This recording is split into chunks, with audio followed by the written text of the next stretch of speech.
قال هل علمتم ما فعلتم بيوسف وأخيه إذ أنتم جاهلون قالوا أئنك لأنت يوسف قال أنا يوسف وهذا أخي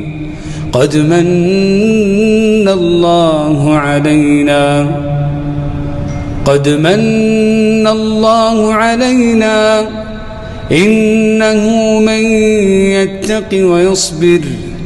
إنه من يتق ويصبر فإن الله لا يضيع أجر المحسنين قالوا تالله لقد آثرك الله علينا وإن كنا لخاطئين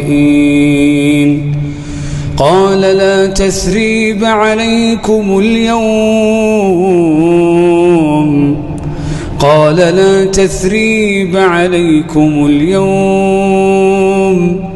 يغفر الله لكم وهو أرحم الراحمين